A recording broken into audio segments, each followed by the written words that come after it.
ಹರಿ ಓಂ. ಸಮಸ್ತ ಆಸ್ಟ್ರೋ ಪೂಜಾ ಪರಿವಾರದ ಎಲ್ಲ ಸದಸ್ಯರಿಗೆ ಡಾಕ್ಟರ್ ರಾಘವೇಂದ್ರ ಮೋಕ್ಷಗುಂಡಂ ಗುರೂಜಿ ಮಾಡತಕ್ಕಂತಹ ನಮಸ್ಸುಮಾಂಜಲಿಗಳು. ಹರಿ ಓಂ ತತ್ಸತ್. ಪ್ರಿಯ ವೀಕ್ಷಕ ಬಾಂಧವರೇ, ನಿಮಗೆಲ್ಲರಿಗೂ ಸಹ ಆಸ್ಟ್ರೋ ಪೂಜಾ ಪರಿವಾರದಿಂದ ಚಾಂದ್ರಮಾನ ಯುಗಾದಿ ನೂತನ ಸಂವತ್ಸರ ವಿಶ್ವಾವಸುನಾಮ ಸಂವತ್ಸರದ ಹಾರ್ದಿಕ ಶುಭಾಶಯಗಳನ್ನು ನಾವು ತಿಳಿಸ್ತಾ ಇದ್ದೀವಿ. ಈ ಹೊಸ ಸಂವತ್ಸರ ನಿಮ್ಮೆಲ್ಲರಿಗೂ ಸಹ ನಿಮ್ಮ ಮನೋಕಾಮನೆಗಳನ್ನು ಈಡೇರಿಸ್ತಕ್ಕಂತಹ ಅದ್ಭುತವಾದ ಒಂದು ವರ್ಷವಾಗಲಿ. ನಿಮ್ಮ ಮನೆಗಳಲ್ಲಿ ಸಂತೋಷ, ನೆಮ್ಮದಿ ಮತ್ತು ಸಂಪತ್ತು ಇವೆಲ್ಲವೂ ಸಹ ತುಂಬಿ ತುಳುಕಾಡ್ತಾ ಇರಲಿ ಅಂತ ನಾವು ಹಾರೈಸ್ತಾ ಇದ್ದೀವಿ. ಹೊಸ ವರ್ಷದ ಅಂಗವಾಗಿ ತಮಗೆಲ್ಲರಿಗೂ ಗೊತ್ತಿರೋ ಪ್ರಕಾರ ಈಗ ತಾನೇ ನಾವು ಪಂಚಾಂಗ ಪೂಜೆಯನ್ನು ಮುಗಿಸಿದ್ದೀವಿ. ಪಂಚಾಂಗ ಪೂಜೆಯ ನಂತರ ನಾವು ಮಾಡಲೇಬೇಕಾಗಿರ್ತಕ್ಕಂಥ ಆದ್ಯ ಕರ್ತವ್ಯ ಏನು ಅಂತಂದರೆ ನಿಮಗೆಲ್ಲ ಗೊತ್ತಿದೆ, ಅದು ಪಂಚಾಂಗ ಶ್ರವಣ. ಪಂಚಾಂಗ ಪಠಣ ಮತ್ತು ಪಂಚಾಂಗ ಶ್ರವಣ ಅನ್ನತಕ್ಕಂಥದ್ದು ತಿಥಿವಾರ ಯೋಗ ನಕ್ಷತ್ರ ಕರ್ಣಾಂತರ್ಗತನಾಗಿರತಕ್ಕಂತಹ ಶ್ರೀ ಮಹಾವಿಷ್ಣುವಿನ ಆರಾಧನೆಯನ್ನು ಮಾಡಿ ಆತನ ಅನುಗ್ರಹವನ್ನು ಈಗ ನಾವು ಪಡೆದುಕೊಂಡು ಈಗ ಪಂಚಾಂಗ ಶ್ರವಣಕ್ಕೆ ನಾವೆಲ್ಲರೂ ಸಹ ಮೊದಲಾಗ್ತಾ ಇದ್ದೀವಿ. ಪಂಚಾಂಗ ಶ್ರವಣದಲ್ಲಿ ಅತಿ ಪ್ರಮುಖವಾಗಿ ನಾವು ಗಮನಿಸಬೇಕಾಗಿರತಕ್ಕಂಥ ವಿಚಾರಗಳು ಅಂತಂದರೆ, ಮೊದಲನೇದಾಗಿ ಕಂದಾಯ ಫಲಗಳು. 27 ನಕ್ಷತ್ರದವರೆಗೆ ಮೊದಲ 4 ತಿಂಗಳು ಏನು ಫಲಿತಾಂಶ ಇರುತ್ತೆ, ಮಧ್ಯದ 4 ತಿಂಗಳುಗಳ ಕಾಲ ಯಾವ ಫಲಿತಾಂಶ ಇರುತ್ತೆ, ಹಾಗೆ ಕೊನೆಯ 4 ತಿಂಗಳುಗಳ ಕಾಲ ಯಾವ ರೀತಿ ಫಲಿತಾಂಶ ಇರುತ್ತೆ ಅನ್ನತಕ್ಕಂಥದ್ದು. ಅದೇ ಪ್ರಕಾರ 12 ರಾಶಿಯವರೆಗೆ ಆದಾಯ, ವ್ಯಯ, ರಾಜಪೂಜಾ, ರಾಜಕೋಪ, ಸುಖ, ದುಃಖ, ಆರೋಗ್ಯ, ಅನಾರೋಗ್ಯ ಇವೆಲ್ಲವೂ ಯಾವ ಪ್ರಮಾಣದಲ್ಲಿ ಇರುತ್ತೆ ಅನ್ನೋದು ನೀವೆಲ್ಲರೂ ಕುತೂಹಲದಿಂದ ಕಾಯ್ತಾ ಇರತಕ್ಕಂಥ ವಿಚಾರಗಳಾಗಿರ್ತಿವೆ. ಹಾಗೆ ಈ ಸಂವತ್ಸರಕ್ಕೆ ಇರತಕ್ಕಂತಹ ರಾಜ, ಮಂತ್ರಿ, ಸೇನಾಧಿಪತಿ, ಅರ್ಘಾಧಿಪ, ಧಾನ್ಯಾಧಿಪ ಇತ್ಯಾದಿ ಎಲ್ಲ ವಿವರಣೆಗಳು, ಯಾವ್ಯಾವ ಗ್ರಹಗಳು ಯಾವ್ಯಾವ ಒಂದು ವಿಭಾಗದ ಆಡಳಿತವನ್ನು ವಹಿಸಿಕೊಂಡಿದ್ದಾರೆ, ಇದರಿಂದ ಸಮಾಜದ ಮೇಲೆ, ದೇಶದ ಮೇಲೆ ಆಗತಕ್ಕಂಥ ಪರಿಣಾಮಗಳು ಏನು, ಇದೆಲ್ಲವೂ ಸಹ ನಾವು ಮುಖ್ಯವಾಗಿ ತಿಳ್ಕೊಳ್ಬೇಕಾಗಿರ್ತಕ್ಕಂಥ ವಿಚಾರಗಳಾಗಿರುತ್ತೆ. ಇದರ ಜೊತೆಗೆ ಸಾಮಾನ್ಯ ಜನರಿಗೆ ಇರತಕ್ಕಂಥ ಕುತೂಹಲ ಅಂತಂದರೆ, ಈ ಸಂವತ್ಸರ ಗ್ರಹಣಾಚರಣೆಗಳು ಇರುತ್ತವಾ, ಇದ್ದರೆ ನಮಗೆ ಕಾಣಿಸುತ್ತಾ, ಅದನ್ನು ಯಾವ ರೀತಿ ಮಾಡಬೇಕು ಅನ್ನತಕ್ಕಂಥದ್ದು. ಹಾಗಿದ್ದರೆ ಬನ್ನಿ ವೀಕ್ಷಕರೇ, ಈ ಪಂಚಾಂಗ ಶ್ರವಣದ ಕಾರ್ಯಕ್ರಮವನ್ನು ನಾವು ಮೊದಲು ಮಾಡೋಣ. ಇದರ ಮೂಲಕ ಈ ಎಲ್ಲ ವಿಚಾರಗಳನ್ನು ತಿಳಿದುಕೊಂಡು ನಮ್ಮ ಹೊಸ ವರ್ಷವನ್ನು ನಾವೆಲ್ಲರೂ ಸಹ ಉತ್ಸಾಹದಿಂದ, ಸಕಾರಾತ್ಮಕತೆಯಿಂದ ಪ್ರಾರಂಭ ಮಾಡೋಣ. ಓಂ ಶ್ರೀ ಕಲ್ಯಾಣ ಗುಣಾವಹಂ ರಿಪುಹರಂ ದುಸ್ವಪ್ನ ದೋಷಾಪಹಂ ಗಂಗಾ ಸ್ನಾನ ವಿಶೇಷ ಪುಣ್ಯ ಫಲದಂ ಗೋದಾನ ತುಲ್ಯಂ ನೃಣಾಂ ಆಯುರ್ವೃದ್ಧಿದಮುತ್ತಮಂ ಶುಭಕರಂ ಸಂತಾನ ಸಂಪತ್ಕರಂ ನಾನಾಕರ್ಮ ಸುಸಾಧನಂ ಸಮುಚಿತಂ ಪಂಚಾಂಗಮಾಕರ್ಣ್ಯತಾಂ ತಿಥೇ ಶ್ರಿಯಮಾಪ್ನೋತಿ ವಾರಾದಾಯುಷ್ಯವರ್ಧನಂ ನಕ್ಷತ್ರಾಧರತೆ ಪಾಪಂ ಯೋಗಾದ್ರೋಗ ನಿವಾರಣಂ ಕರಣಾತ್ ಕಾರ್ಯಸಿದ್ಧಿಂ ಚ ಪಂಚಾಂಗಫಲಮುತ್ತಮಂ ನಮಃ ಸೂರ್ಯಾಯ ಚಂದ್ರಾಯ ಮಂಗಳಾಯ ಬುಧಾಯ ಚ ಗುರುಶುಕ್ರಶನಿಭ್ಯಶ್ಚ ರಾಹವೇ ಕೇತವೇ ನಮಃ ಅಧಿದೇವತಾ ಪ್ರತ್ಯಧಿದೇವತಾ ಸಹಿತೇಭ್ಯಃ ಆದಿತ್ಯಾದಿ ನವಗ್ರಹ ದೇವತಾಭ್ಯೋ ನಮೋ ನಮಃ ತಿಥಿವಾರ ಯೋಗ ನಕ್ಷತ್ರ ಕರ್ಣಾಂತರ್ಗತ ಶ್ರೀಮನ್ ಮಹಾವಿಷ್ಣವೇ ನಮೋ ನಮಃ ನಮಸ್ಕರೋಮಿ. ಈ ವಿಶ್ವಾವಸುನಾಮ ಸಂವತ್ಸರದ ರಾಜ, ಮಂತ್ರಿ ಇತ್ಯಾದಿ ಸ್ಥಾನಗಳನ್ನು ಯಾರ್ಯಾರು ವಹಿಸಿಕೊಂಡಿದ್ದಾರೆ ಈ ಬಗ್ಗೆ ಮೊದಲು ನಾವು ಗಮನ ಹರಿಸೋಣ. ಈ ಸಂವತ್ಸರದಲ್ಲಿ ರಾಜ ರವಿ, ಮಂತ್ರಿ ಚಂದ್ರ, ಸೇನಾಧಿಪತಿ ಮತ್ತೆ ರವಿ, ಸಸ್ಯಾಧಿಪ ಗುರು, ಧಾನ್ಯಾಧಿಪ ಕುಜ, ಹಾಗೆ ಅರ್ಘಾಧಿಪ ರವಿ, ಮೇಘಾಧಿಪ ರವಿ, ರಸಾಧಿಪ ಶನಿ, ನೀರಸಾಧಿಪ ಬುಧ, ಪಶುನಾಯಕ ಯಮ. ಸಾಧಾರಣವಾಗಿ ಪ್ರತಿ ವರ್ಷ ಪಶುನಾಯಕನನ್ನು ನಾವು ಬಲರಾಮ ಬರೋದನ್ನು ನೋಡ್ತಾ ಇದ್ದೀವಿ. ಈ ಬಾರಿ ಪಶುನಾಯಕತ್ವವನ್ನು ಯಮ ವಹಿಸಿಕೊಂಡಿರೋದನ್ನು ಕಾಣ್ತಾ ಇದ್ದೀವಿ. ಇದರ ಪರಿಣಾಮಗಳು ಏನು ಅನ್ನೋದನ್ನು ಮುಂದಿನ ಹಂತದಲ್ಲಿ ವಿಶ್ಲೇಷಣೆಯನ್ನು ಮಾಡೋಣ. ರವೇಹೆ ರಾಜತ್ವ ಫಲಂ ಅಂದರೆ ರವಿ ರಾಜನಾಗಿರೋದ್ರಿಂದ ಯಾವ ರೀತಿ ಫಲ ಬರುತ್ತೆ ಅನ್ನೋದನ್ನು ಈಗ ನಾವು ಹೇಳ್ತಾ ಇದ್ದೀವಿ. ರವಿಯು ರಾಜನಾಗಿರುವುದರಿಂದ ದೇಶದ ರಾಜರುಗಳಲ್ಲಿ ಪರಸ್ಪರ ವೈರ ಉಂಟಾಗುತ್ತದೆ. ಮೇಘಗಳು ಸರಿಯಾಗಿ ಮಳೆಯನ್ನು ಸುರಿಸುವುದಿಲ್ಲ. ಪ್ರಜೆಗಳಿಗೆ ರಾಜರಿಂದಲೂ ಅಧಿಕಾರಿಗಳಿಂದಲೂ ಶಸ್ತ್ರಗಳಿಂದಲೂ ಪೀಡೆ, ಅಗ್ನಿಬಾಧೆಯೂ ಉಂಟು.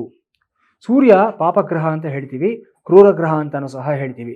ಹಾಗಾಗಿ ಒಂದು ಕ್ರೂರಗ್ರಹ, ಪಾಪಗ್ರಹ ರಾಜನ ಸ್ಥಾನದಲ್ಲಿದ್ದಾಗ ಏನೇನೆಲ್ಲ ಸಮಸ್ಯೆಗಳಾಗಬಹುದು ಅನ್ನೋದನ್ನು ಪಂಚಾಂಗ ಕರ್ತೃಗಳು ನಮಗೆ ಇಲ್ಲಿ ವಿವರಣೆಯನ್ನು ಕೊಟ್ಟಿದ್ದಾರೆ.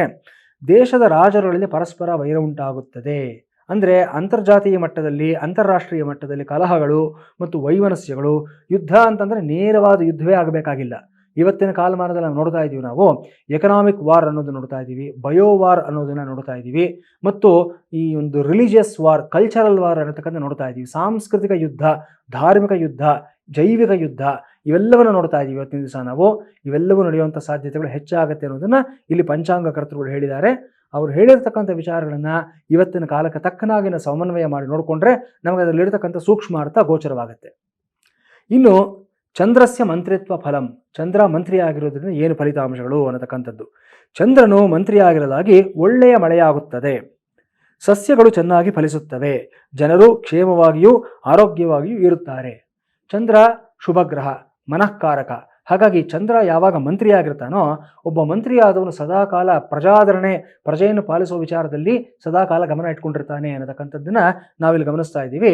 ಬಹಳ ಹಿಂದೆ ಸೋಮೇಶ್ವರ ಶತಕದಲ್ಲಿ ಕವಿ ಸೋಮೇಶ್ವರ ಹೇಳಿರೋ ಪ್ರಕಾರವಾಗಿ ರಾಜ ಹೇಗಿರಬೇಕು, ಮಂತ್ರಿ ಹೇಗಿರಬೇಕು ಅನ್ನೋ ಲಕ್ಷಣಗಳನ್ನು ಆತ ತಿಳಿಸಿದ್ದಾನೆ. ಪ್ರಜೆಯಂ ಪಾಲಿಸಬಲ್ಲಡಾತ ನರಸಂ, ಕೈಯಾಶಯಂ ಮಾಡದಂ ನಿಜ ಮಂತ್ರೀಶ್ವರಂ ಅಂತ ಹೇಳಿದ್ದಾನೆ. ಯಾರು ಪ್ರಜೆಗಳನ್ನು ಪಾಲಿಸೋದರಲ್ಲಿ ನಿಜವಾದ ಆದರ ಮತ್ತು ಆಸಕ್ತಿ ಹೊಂದಿರ್ತಾನೋ ಅವನೇ ನಿಜವಾದ ಅರಸ, ನಿಜವಾದ ರಾಜ ಅಂತ ಹೇಳ್ತಾರೆ. ಕೈಯಾಶಯಂ ಮಾಡದಂ ಅಂದರೆ ಯಾರು ಹಣಕ್ಕೋಸ್ಕರ, ಲಂಚಕ್ಕೋಸ್ಕರ ಕೈ ಚಾಚೋದಿಲ್ವೋ ಅವನೇ ನಿಜ ಮಂತ್ರೀಶ್ವರಂ ಅಂತ ಹೇಳಿದ್ದಾನೆ ಸೋಮೇಶ್ವರ. ಆ ಪ್ರಕಾರವಾಗಿ ಸಾಕ್ಷಾತ್ ಚಂದ್ರ ಪರಮಾತ್ಮನೇ ಈ ಬಾರಿ ಮಂತ್ರಿತ್ವವನ್ನು ವಹಿಸಿಕೊಂಡಿರೋದ್ರಿಂದ ಪ್ರಜೆಗಳಿಗೆ ಮಂಗಳ ಉಂಟಾಗತ್ತೆ ಅನ್ನೋದನ್ನು ನಾವಿಲ್ಲಿ ಕಾಡ್ತಾ ಇದ್ದೀವಿ. ಅದೇ ರೀತಿ ಮುಂದಿನ ಒಂದು ವಿಭಾಗವನ್ನು ಗಮನಿಸಿದ್ದಾದಲ್ಲಿ ಗುರೋಹೋ ಸಸ್ಯಾಧಿಪತ್ವ ಫಲಂ, ಗುರು ಸಸ್ಯಗಳಿಗೆ ಅಧಿಪತಿಯಾಗಿರೋದ್ರಿಂದ ಏನಾಗುತ್ತೆ ಅನ್ನತಕ್ಕಂಥದ್ದು. ಗುರುವು ಸಸ್ಯಾಧಿಪತಿಯಾಗಿರುವುದರಿಂದ ಪೈರುಗಳು ಚೆನ್ನಾಗಿ ಬೆಳೆಯುತ್ತವೆ, ಪದಾರ್ಥಗಳಿಗೆ ಸ್ವಲ್ಪ ಬೆಲೆ ಕಡಿಮೆಯಾಗುವುದು. ಆದರೆ ಕೊಂಕಣ ಮತ್ತು ಮಗಧ ದೇಶಗಳಲ್ಲಿ ಸಸ್ಯಗಳ ಬೆಳವಣಿಗೆ ಕಡಿಮೆ, ಪದಾರ್ಥಗಳಿಗೆ ಬೆಲೆ ಹೆಚ್ಚಾಗುತ್ತದೆ. ಕೊಂಕಣ ಮಗಧ ಅಂತಂದರೆ ಉತ್ತರ ಭಾರತದಲ್ಲಿರ್ತಕ್ಕಂಥ ಕೆಲವು ದೇಶ ಪ್ರಾಂತ್ಯಗಳು, ಆ ಪ್ರಾಂತ್ಯಗಳಲ್ಲಿ ಸಸ್ಯಗಳ ಬೆಳವಣಿಗೆ ಕಡಿಮೆ ಆಗುತ್ತೆ ಅನ್ನೋದನ್ನು ಇಲ್ಲಿ ಹೇಳ್ತಾ ಇದ್ದಾರೆ. ಆದರೆ ದಕ್ಷಿಣ ಭಾರತಕ್ಕೆ ಬರೋ ಹೊತ್ತಿಗೆ ಇಲ್ಲಿ ಸಸ್ಯಗಳ ಬೆಳವಣಿಗೆ ಚೆನ್ನಾಗಿ ಆಗತಕ್ಕಂಥದ್ದು, ಪದಾರ್ಥಗಳಿಗೆ ಬೆಲೆ ಕಡಿಮೆ ಆಗತಕ್ಕಂಥದ್ದು ಇಲ್ಲಿ ಕಾಣ್ತಾ ಇದ್ದೀವಿ. ಗುರುವನ್ನು ಜೀವಕಾರಕ ಅಂತ ಕರೀತಾರೆ ಜ್ಯೋತಿಷ್ಯ ಶಾಸ್ತ್ರದಲ್ಲಿ. ಹಾಗಾಗಿ ಸಸ್ಯದಲ್ಲೇ ಇರತಕ್ಕಂಥ ಜೈವಿಕವಾದಂಥ ಒಂದು ಅಂಶ ಅನ್ನೋದು ನಮಗೆಲ್ಲ ಗೊತ್ತಿರತಕ್ಕಂಥದ್ದು. ಎಲ್ಲ ಜೀವಿಗಳಿಗೂ ಸಹ ಆಹಾರವನ್ನು ಕೊಡ್ತಕ್ಕಂಥದ್ದೇ ಸಸ್ಯಗಳಾಗಿರುತ್ತೆ. ಆ ಸಸ್ಯಗಳಿಗೆ ಜೀವಕಾರಕರಾಗಿರ್ತಕ್ಕಂಥ ಗುರುವೇ ಅಧಿಪತಿ ಆದಾಗ ಸಸ್ಯಗಳು ವೃದ್ಧಿ ಚೆನ್ನಾಗಾಗುತ್ತೆ ಅನ್ನೋದನ್ನು ನಾವಿಲ್ಲಿ ಕಾಣ್ತಾ ಇದ್ದೀವಿ. ಮುಂದಿನ ಹಂತದಲ್ಲಿ ರವೇಹ ಅರ್ಘಾಧಿಪತ್ವ ಫಲಂ, ರವಿ ಅರ್ಘಾಧಿಪತಿ ಆಗಿರೋದ್ರಿಂದ ಏನೇನೆಲ್ಲ ಫಲ ಲಭಿಸುತ್ತೆ ಅನ್ನತಕ್ಕಂಥದ್ದು. ಸೂರ್ಯನು ಅರ್ಘಾಧಿಪತಿ ಆಗಿರುವುದರಿಂದ ಮಳೆ ಕಡಿಮೆ, ಪದಾರ್ಥಗಳಿಗೆ ಬೆಲೆ ಹೆಚ್ಚು, ಪ್ರಜೆಗಳಿಗೆ ಹಸಿವಿನ ಬಾಧೆ, ರಾಜರಿಗೆ ಪರಸ್ಪರ ಕ್ರೋಧ. ಬಹುತೇಕ ರವಿಯ ಒಂದು ರಾಜತ್ವ ಫಲಗಳು ಏನಿವೆ ಅವೇ ಇಲ್ಲಿಯೂ ಸಹ ನಮಗಿಲ್ಲಿ ಪ್ರತಿಫಲಿಸ್ತಾ ಇದೆ. ಅರ್ಘಾಧಿಪತಿಯು ರವಿ ಆಗಿರೋದ್ರಿಂದ ಈ ಸಂಕಷ್ಟಗಳಲ್ಲಿ ಸಹ ನಾವು ಕಾಣ್ತಾ ಇದ್ದೀವಿ. ಮುಂದಿನ ಹಂತದಲ್ಲಿ ಶನೇಹೆ ರಸಾಧಿಪತ್ವ ಫಲಂ, ಎಲ್ಲ ರಸಗಳಿಗೆ ಶನಿ ಈ ಬಾರಿ ಅಧಿಪತಿಯಾಗಿರೋದ್ರಿಂದ ಏನು ಫಲ ಲಭಿಸುತ್ತೆ ಅನ್ನತಕ್ಕಂಥದ್ದು.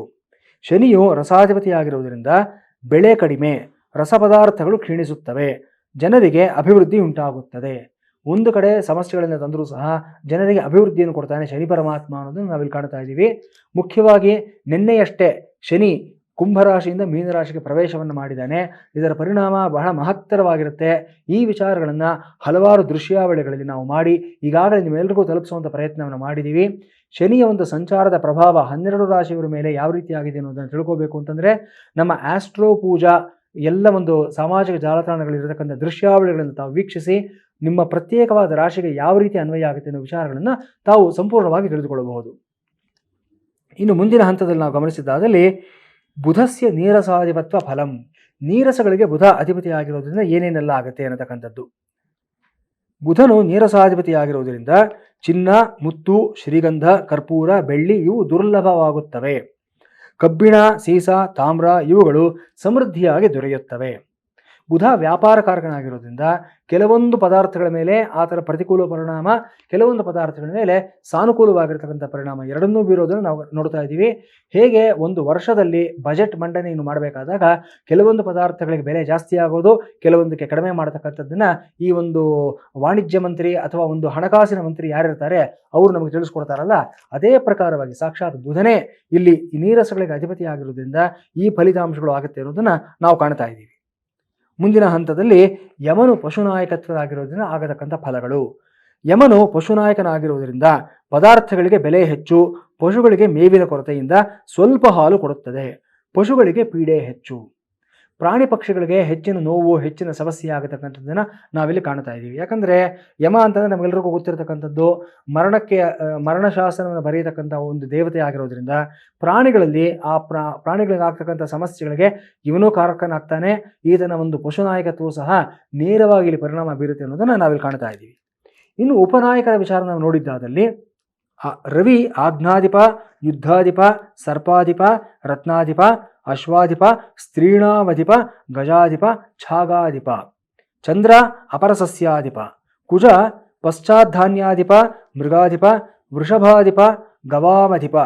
ಬುಧ ಅಗ್ರಧಾನ್ಯಾಧಿಪ, ಛತ್ರಾಧಿಪ, ನರಾಧಿಪ, ಕೋಶಾಧಿಪ, ಉಷ್ಟ್ರಾಧಿಪ, ಖರಾಧಿಪ. ಗುರು ಪೂರ್ವಸಸ್ಯಾಧಿಪ, ಶುಕ್ರ ವ್ಯವಹಾರಾಧಿಪ, ಮಹಿಷಾಧಿಪ, ವಸ್ತ್ರಾಧಿಪ, ಮಾಂಗಲ್ಯಾಧಿಪ.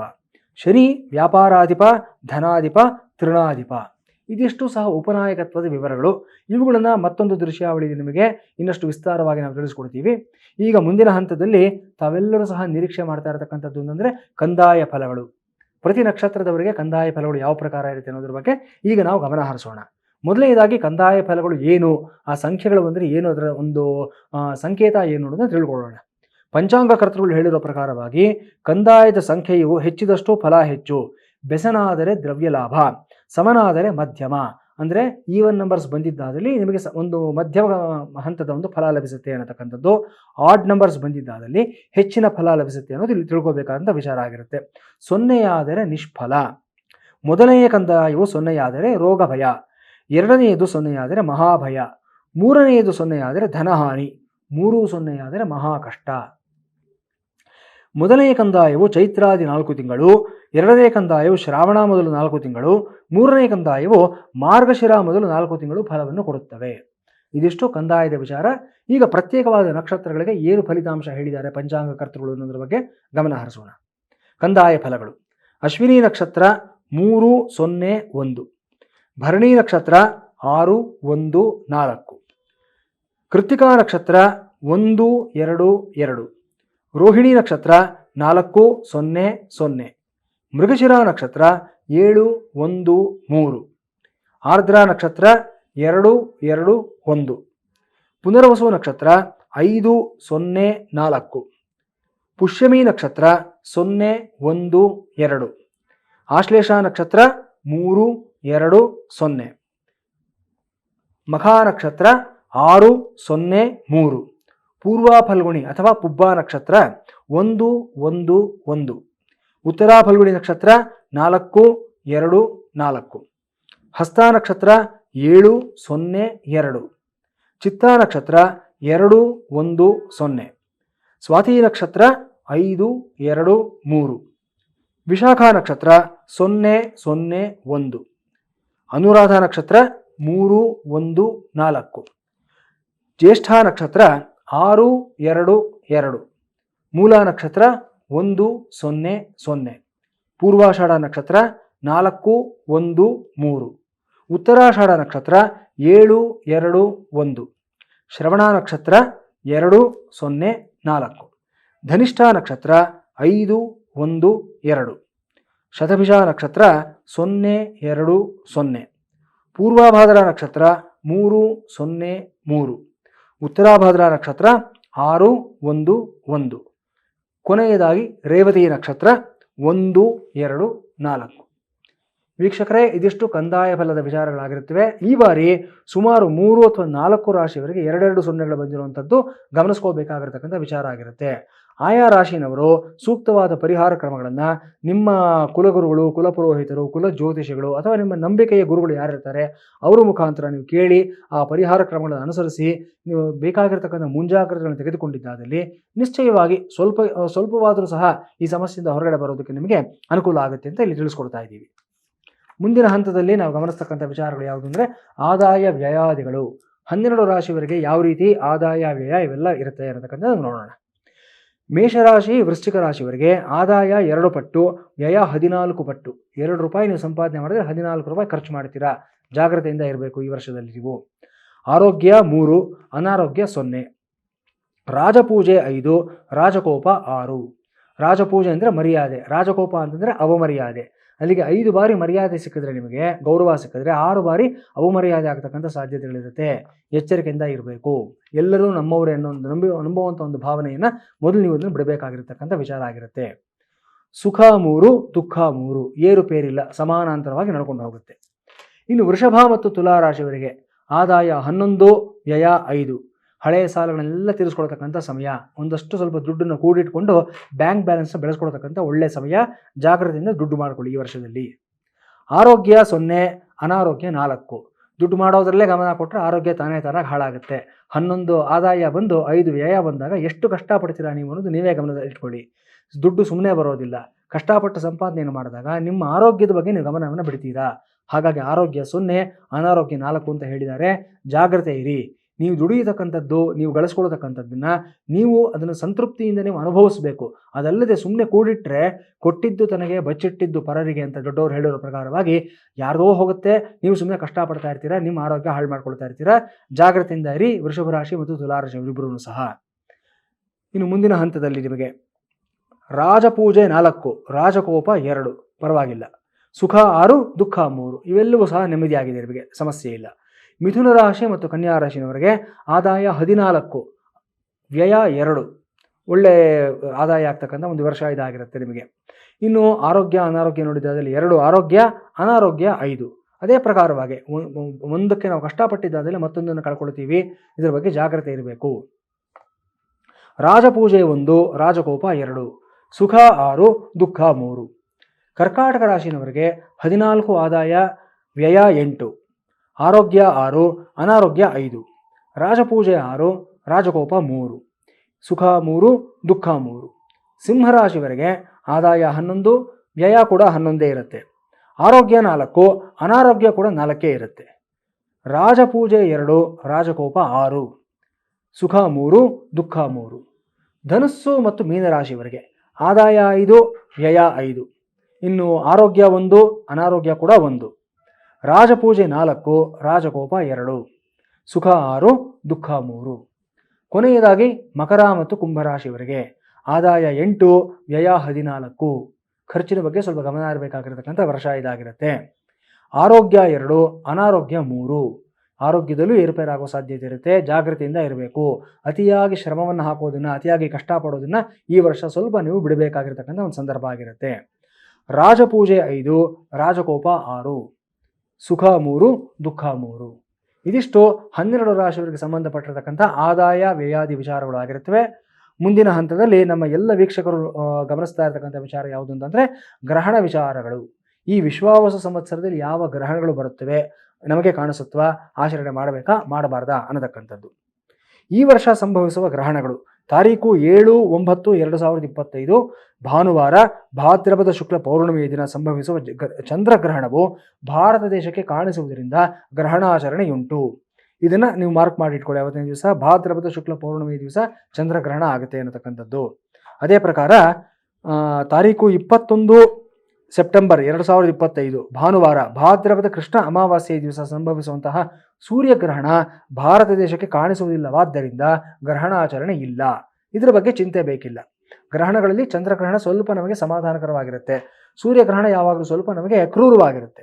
ಆದರೆ ಈ ಬಾರಿ ಈ ಸೂರ್ಯಗ್ರಹಣ ಕಾಣಿಸದೇ ಇಲ್ಲದೆ ಇರೋದ್ರಿಂದ ಸಮಸ್ಯೆ ಇಲ್ಲ. ನಂತರ ತಾರೀಕು 17-2-2026 ಫೆಬ್ರವರಿಯಲ್ಲಿ ಬರತಕ್ಕಂಥ ಮಂಗಳವಾರ ಮಾಘಕೃಷ್ಣ ಅಮಾವಾಸ್ಯೆಯ ದಿವಸ ಸಂಭವಿಸುವ ಸೂರ್ಯಗ್ರಹಣವು ಭಾರತ ದೇಶಕ್ಕೆ ಕಾಣಿಸುವುದಿಲ್ಲವಾದ್ದರಿಂದ ಗ್ರಹಣ ಆಚರಣೆ ಇಲ್ಲ. ಕೇವಲ ಒಂದೇ ಒಂದು ಗ್ರಹಣ ಇರುತ್ತೆ.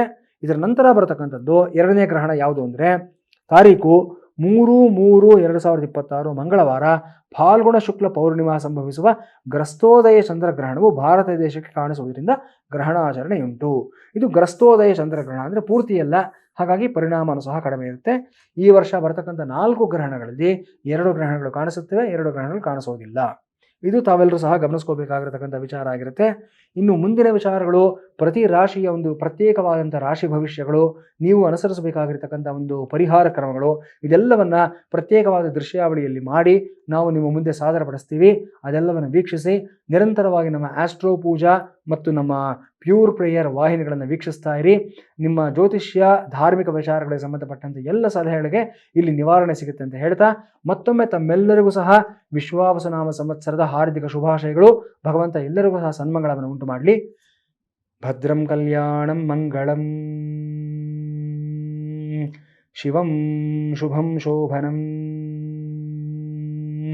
ಹರಿ ಓಂ ಸ್ವಸ್ತಿ.